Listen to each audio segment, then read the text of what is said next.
Pozdrav svima i dobrodošli na moj kanal. Danas pravimo jedno staro jelo, kod nas se zove uštipnjača, a vi mi pišite u komentarima kako se zove u vašem kraju. Najprije 4 jajeta sobne temperature izlupajte u zdjelu.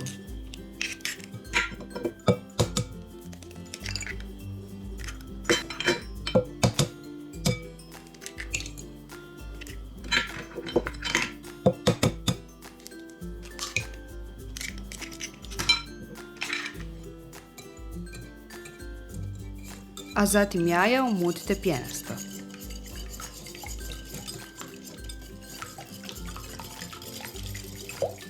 Smjesa vam mora biti onako vazdušasta, zato od ove žute boje trebate dobiti svjetlo žutu sa mjehurićima.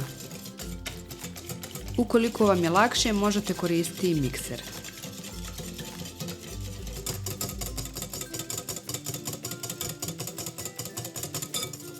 U umućena jaja dodajemo jednu srednju kaščicu soli ili 2 kafene kaščice. Sve to zajedno umutite.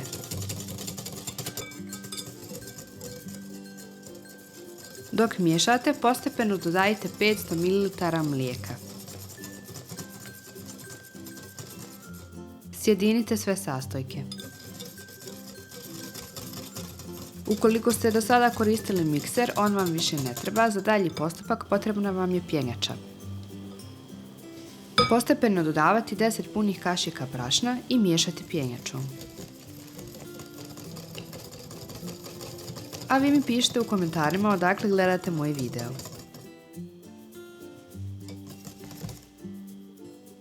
Smjesa vam ne treba biti pregusta. Kada je gotova, ostavite je sa strane. U jednu tepsiju najprije sipajte 100 ml ulja. Trebat će vam puter, zato istopite oko 70 g putera i premažite tepsiju. Puter nemojte do kraja potrošiti, ostavite bar polovinu, trebat će vam na kraju.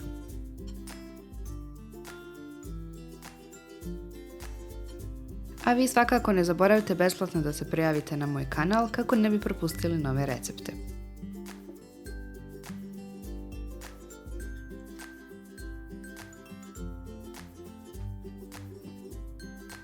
Kada ste namastili tepsiju, stavite je kratko u pećnicu da se ulje i puter zagriju. A zatim izvadite i u zagrijanu tepsiju sipajte prethodno pripremljenu smjesu.